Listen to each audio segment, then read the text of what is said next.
Hey guys, today we're going to be looking at Red Hat Enterprise Linux version 7. This is the release candidate. The final version should be out in about a month or so, I believe. So let's just jump right in here. This is the login screen. Type in your password right here. And this will be everything a little bit slow, and the animation might seem a little bit sluggish because this is running in a virtual machine right now. The reason for that I will be explaining later. So this is the default screen when you log in. You have your Gnome 3, which is running in classic mode. So if you click on here, this is more like a GNOME 2-like style menu. And you have your places right here. Jump to your different folders or get the computer overview. Really simple. And now let's talk about the changes we have here. Of course, it's coming with a brand new kernel, or not brand new, it's the version 3.10 with some backported patches from newer versions.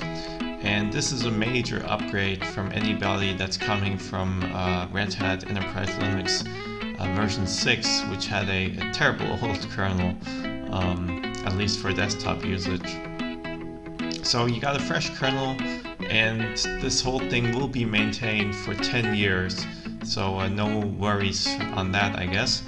And some of the other major changes, I guess, under the hood are we now have XFS as the default file system. Just take a look at that. So as you can see, XFS, the default file system in this version 7, XFS has some advantages over the former X, which was the previous file system.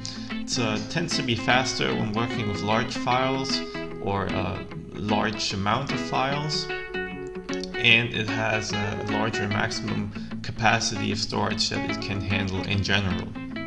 But let's just return to the desktop for now. As I said, this is GNOME 3. You got two panels, the one at the top of the application launcher and the places. Of course, you got your calendar, clock, and network settings, all this, notification settings on the top right, and on the bottom dock you have this workspace switcher.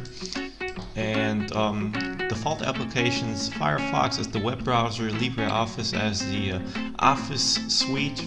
Other than that, not too much on board by default here. Of course, you got all your settings, software updates, terminal emulator, system monitor, all that. Pretty standard. Now, as I said, I'm running this in a VM. And this is why everything might seem a little bit sluggish. As you can see, the CPU load is pretty high. Of course, if you install this on your real physical hardware, the animations and all that will be really smooth, just as you're used to it. The reason I'm running this in the VM is for updates and installing software from the default repositories. You need an active Red Hat subscription, which I do not have. But for those interested, of course, there is a 30-day trial license where you can access the repositories and get updates and all that. So be sure to check that out. You can find it on the Red Hat site. I'll put a link in there. And other than that, well, it's pretty standard for Red Hat, not too much stuff coming with it here. Of course, it's more of an enterprise, business-oriented distro.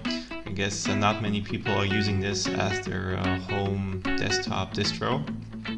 But for users that are coming from Red Hat Enterprise Linux version 6, this new thing will of course be a major upgrade, just because so much new software, updated software, coming with it in a whole new, fresh user interface or desktop environment.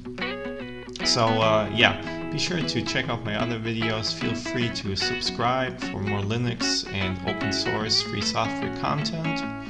And that's it. Let me know in the comments what you think of this release.